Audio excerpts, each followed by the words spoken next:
Welcome to Turn Up Bear Down for the 2024 NFL Draft preview starting right now. I'm here with the legend, Matt Jansen, the leader of the Lafayette Fighting Irish. I don't know if they're still the Fighting Irish or not, but we'll let him speak a little bit on that. Oh, we're still the Fighting Irish, and we're still fighting. It's a little bit better than the mascot that I heard. The Flying Midgets is another mascot in Missouri. One of the worst. Wow, that's actually very strange. I didn't know that was a thing. So It's really weird. yeah, huh? We're excited to be back. Excited. Tomorrow will be fun.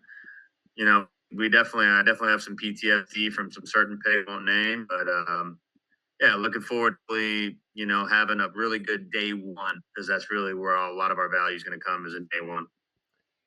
Yeah, it's not unlike the Bears to have a pick for quarterback in number whatever overall, number three, number that could be number two, number what, 10 or 11, whatever he was.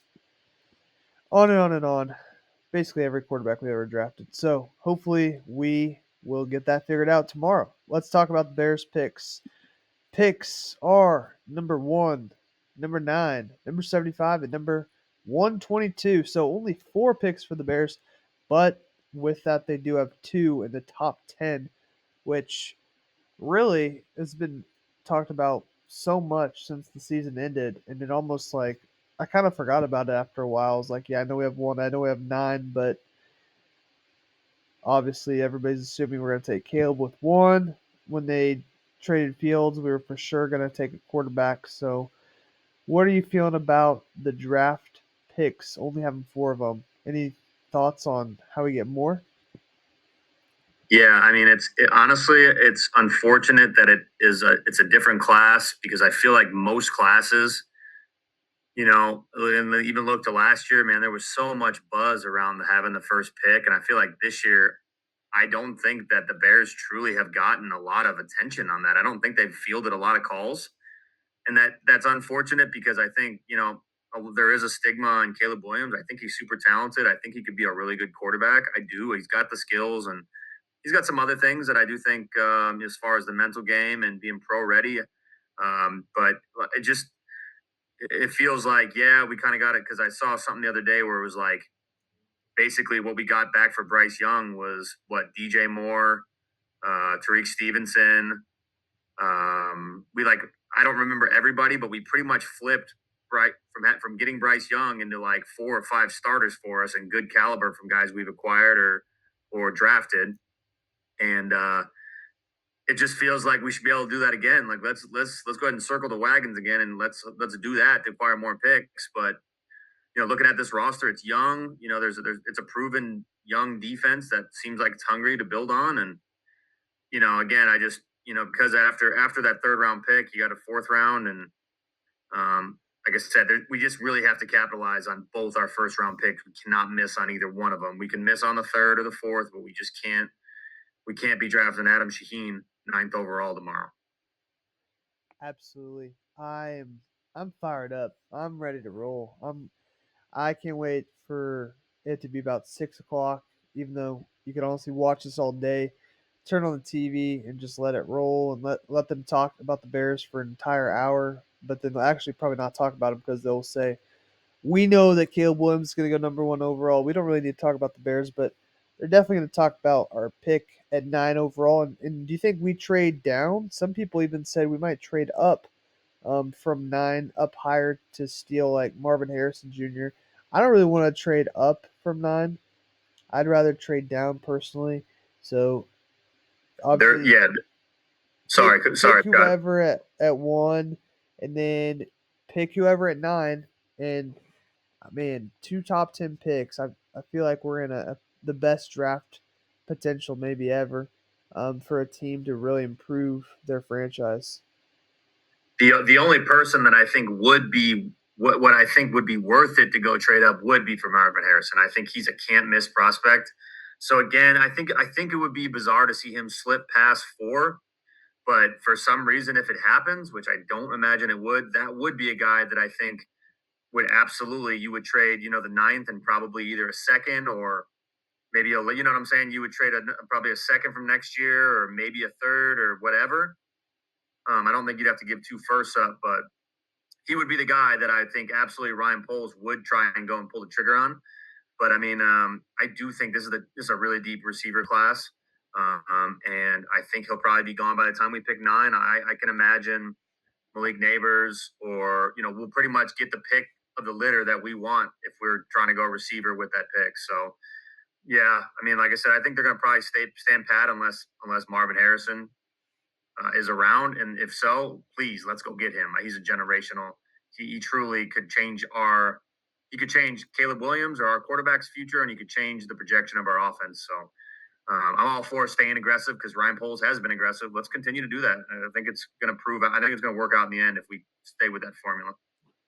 Yeah, absolutely. I feel like we are really in very special time. Like since last year, it felt like we did all the things right. We drafted well. We didn't pick number one overall. We could have already not had Fields, but we could pick number one overall last year, and we didn't. And we got somehow the first pick of this year's draft. But 7 and 10 had a chance there even towards the end of the season to make the playoffs to sneak in. But it's probably a good thing. Playoffs? Probably a good thing we didn't, so that we could be in this moment. It is a bummer we didn't get more for Fields, like a fourth or a fifth this year, because honestly, we need that pick, but maybe next year. And we do have a second also next year from the Panthers for that trade down. It really is crazy all that we got from the Panthers for that trade. And then if you throw in Caleb Williams instead of Bryce Young, it could be something real special. So, anything else we need to talk about with the picks? Do you see your quick prediction? Do you see the Bears getting more picks in this draft? My gut feeling is yeah, because that nine spot's a tricky spot. So my gut feeling would be yeah. Because again, I know the Bears know they're going to take a receiver at some point, and so I think their thought is if we can trade back and if we get someone after Adunze and those guys, then we're still getting good value and we're still acquiring more picks. So yeah, my gut feeling is we're going to trade back from nine unless Starvin Marvin's there.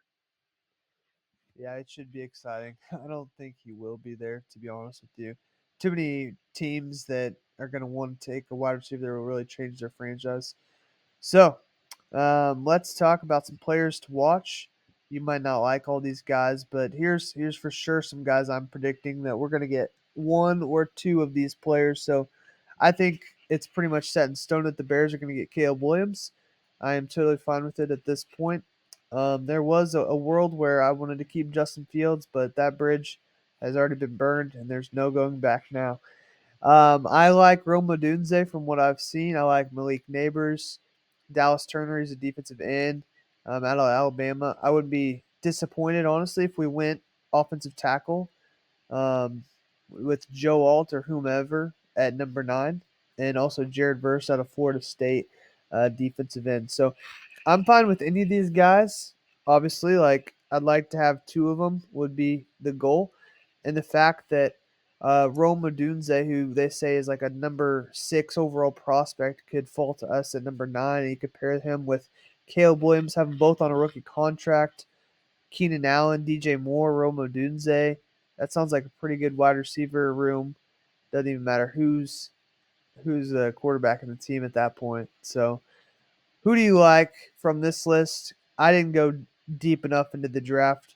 Also, for those of you tuning in on YouTube, this is the prediction of, well, not prediction, but this is what the new Bears Stadium will look like in 2028 when they're a dome team.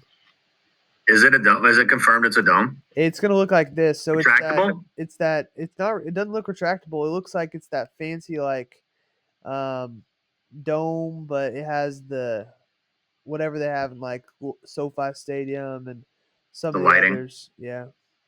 So Yeah, no, and honestly, I do like the plans. I like that they're going to kind of stay around where they were. There's a lot of history there. There is a lot with the city, and I think a lot of things like if you look at Ballpark Village, you look at some of what baseball organizations have done with building around those stadiums and bringing in businesses, bringing in bars, restaurants, all sorts of stuff. It's shown, it's proven that it has worked. It helps for the experience. And then you're also talking about, especially if it's a dome, Scotty, possibly hosting a Super Bowl there as well. So that's cool and that's good for the city. So that's smart. I like it better than going out to Arlington Heights, my kind of old stomping grounds. And shout out to Chad Rebecca. Chad, he's from Arlington Heights. Um, as far as my predictions and players to draft, before I get out on a tangent here, No, the viewers like the tangents. They needed to know this information that you yeah, have to bestow upon them. Chad Rebecca was an absolute stud. Played with him in junior college. Went on to play at Binghamton University in New York, and great dude. Another left-handed hitter. But just as far as the players, I've been really cold on Caleb Williams before. All the pre-draft stuff and stuff. Just watching him. Um, his senior year was a letdown compared to the junior year, and you started to see some signs, but I don't read too much into that. Some of that's just overblown in the media and just people's opinion who really, quite frankly, don't know sports. Um, Me personally, and you know how I feel about this, I I believe that if Michael Penix falls into a good situation, I think he could have the same or slightly better career than Caleb Williams. I think he's the best passer in the draft, and it's not even close. I know his numbers are inflated from Washington and that air raid, but he throws just watch him throw the ball, watch the reads, watch the placement. The other thing too that I think gets overlooked, the arm talent's there. Dude's a smart quarterback. I mean, he's a very, very smart quarterback, and he doesn't run necessarily as well. He is a pocket guy, but from the left side, it's a different look. There is not a prettier ball in the draft, and I think he already gets defenses. I think he already starts to understand defenses. Um, and so, me personally, I would much rather us get Michael Pennick. And again, you wouldn't have to take him if you think about it that way. You could trade out of the one and get Marvin Harrison at 2 or 3, and then you would get more picks, and then you get Penix with the 9th or the 10th. And I bet you tomorrow, I bet you Penix, I could very well see him fall into the second round, and I could see him go late. I could see him probably going up as high as 15. So that's a way that we can still get our guy, still get the receiver of the future, and acquire picks, in my opinion. If we don't go that way, then let's say we go Caleb first. It's hard to not want to go get Bowers. I know I've seen a lot of people want to go tackle. They wanted to go Joe Alt, who again I think is a really, really good tackle. I've also seen the guy from Penn State, who I'm not going to pronounce his last name because I'm going to butcher it. Too many vowels in that name. Ola But also, Olshea Fatanu or something like that. yeah, very nice. Good job. Raji helped you out. He slipped you a little bit of some dictation over there. So a Dunze or at 9, I've heard of the comparison. Shout out to Packer fan 31. Roma Dunze could be the next Devontae Adams. And if you don't know Packer fan 31, dude has about as big of a man crush on Devontae Adams as humanly possible. If he could, he'd live in his house and work at the Taco Bell in his house. So if you're not getting Roma Dunze, another name, and you might not like it, but Brock Bowers is a guy that I think you bring in, and automatically he's a weapon in the passing game. And I know people are going to say, well, what happened? We just paid Komet, and Komet had a great year. But you're not drafting this to fill in the depth charts, because on the depth charts, he's a tight end, right? But you're talking about finding a piece that could be a weapon in the passing game. And if you can run 12 formation, which again is with your 2 tight ends and your 1 back, you can use him a lot like somewhat of a dynamic with Gronk and Aaron Hernandez, RIP, when they had him. Okay. When they had him, he was a difference maker because, again, they had guys out on the edge and they had 2 guys in the middle of the field that absolutely opened things up and made plays for him. And you and I both know rookie quarterback, what's their best friend? It's a tight end that can catch the ball over the middle and be a safety blanket. And Brock Bowers is going to be a really good tight end. And maybe he transitions out to a receiver, but dude is a weapon. He's a piece that you can move and attack defenses with. So I don't want to overlook Brock Bowers, because if they draft him, I am elated by it. So Adunze or Brock Bowers at 9. As far as you work down the rest of the draft, it's a super deep receiving class. I also would be okay with us going with an offensive line, probably more interior. I would say more interior linemen. Um, Definitely a D tackle. I think we're good on the edge right now, but fortifying up front, trying to find someone that slides as a D tackle, or also solidifying the secondary, whether that be a cornerback or a safety. Yeah, So those are some guys in some positions I think they should attack within the draft. I told you, viewers, if you look at a depth chart right now with the Chicago Bears, you got DJ Moore and you got Keenan Allen, legit all pros. That's great. After that, it's Tyler Scott, a guy we took in the 4th round from is it Cincinnati last year? absolutely correct. Okay. And again, he's a nice piece, but he's not a guy you want to rely on to be in the slot and catch 60 balls. He's just not going to do it. He doesn't have the frame. He's got that burner mentality. He's fast. He did make some nice plays. Don't get me wrong. But you don't have Mooney anymore. So I think that I would think that looking at their roster and how it's constructed right now, it should absolutely be acceptable, and we should be looking to add not one but 2 receivers in this draft to continue to build weapons and create depth. Scott's laughing at me right now. Build depth over in that receiving room to have for years and years. Keenan Allen's been hurt every year, right? DJ Moore, It's not he's one good. injury he's one injury away from us all of a sudden relying on Keenan Allen. Well, what if he gets hurt? So I think they know the durability issues with Keenan Allen, and I think that it's just smart as an investment to just continue to fortify and create depth in that room. Yeah. My dog is trying to play fetch right now. He's being a Is pain. He's being a is your dog pain. named Butkus? Is your dog named Butkus or I wanted to name Lagrange? I wanted to name my dog after a Bears player. I almost named him Fields, but my wife wouldn't let us. Thank goodness she didn't, because that would be Good job, unfortunate. Liz. Good That job, would be Liz. unfortunate if his name was Fields. So, because there would Yeah, be no more of that guy. All right. Um. Yeah. Everything that you said, I agree with. And what if like Cole Kmet, as good as he's been, what if he's someone that could be on the trade list? Honestly, I mean, I'm hoping not, but sure. No, sure, absolutely. you brought this up earlier, and I think like, man, if you're a Bears player and just seeing what we've already done in the free agency this year, I don't feel like anybody is really safe. Like anybody could go, and this team is going to be most likely the Caleb Williams team of the future, and save money where you can, get new guys in that you can, and see if they'll work. And I like Komet, and he had a great year, and I think he got an extension and all, but Yeah, anybody's up if there's value. Like if you're a Bears running back right now, I would be a little nervous because DeAndre Swift, we yeah, just traded for him, and you yeah. mentioned Khalil Herbert and Rashawn Johnson. There's only so many guys you really need to pay. So the draft is going to be in Detroit. Let's talk about what we think will happen. My predictions, I'm just going with what it feels like is kind of already written in the stars a little bit. I saw Caleb Williams is going to be wearing a navy blue, light navy blue, super fit tuxedo or suit or whatever it is that he has. Okay, it's not a tuxedo, but he's got a light navy blue, which bears colors, and he's going to have a silver nail polish on his pinky finger because he's going to match his girlfriend, is what I just saw on the latest source says, as the Pat McAfee show likes to say. So that's what he's wearing. I'm thinking he's going to the Bears. And then he and Roman Dunze have been posting a lot on the social media together. So I think that means that Odunze is going to the Bears as well. Now, if we trade out of 9, I would not mind that. But you got to take Caleb number 1 overall, is my thought on the matter. What about you? What do you think we're doing tomorrow?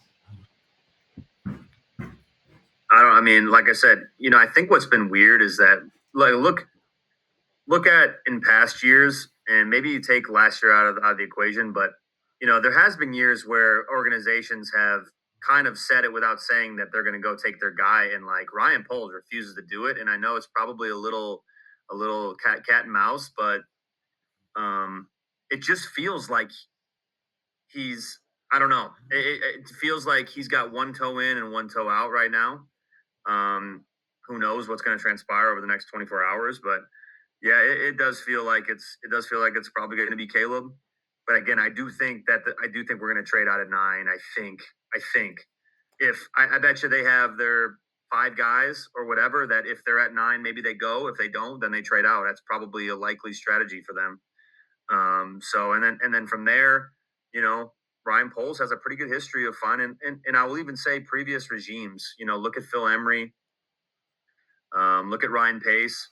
They've actually, I mean, their better draft picks were not in the first 3 rounds. It was all from the fourth on. Absolutely. So I think Ryan Poles is a really good G. I think he's done a good job. And I agree. the product on the field wasn't what we invested in, and I think the vision and the arrival is this upcoming year and the year after. I think that's hopefully when we start to see his vision unfold. So from that point, from the third point, or from the third round pick on, I think it will be value. I think there probably will be some steals in there from us and maybe somebody else, but yeah, I think that ninth pick probably will get traded if they don't have their guy at that point. So fans, what you also need to know is Scott and I will be FaceTiming during the first overall pick. I honestly, I think what I'm going to do is probably Instagram live it, and we will kind of have, some reaction. We're going to try to get some content out to you guys post game, some short stuff, and we'll kind of put some stuff if we agree, we like it, don't like it, whatever. But yeah, tomorrow will be an exciting night for Bears fans. Obviously, it's been a long time coming, and we're still the only franchise without a 30 touchdown. Is that what it was? It was a 4,000 yard passer. Is that 4,000-yard what it is? passer. Yep. Yep. So That's you got to know, stop. curses were meant to be broken, and I think hopefully we get the right guy in order to do that. So stay tuned. We got some more content for you. We are excited, and we're back. And we're back. All right. That's going to do it for this edition of Turn Up, Bear Down. We'll see you tomorrow when the draft unfolds. And we'll be back to talk about what we were right about and what we were wrong about. Later.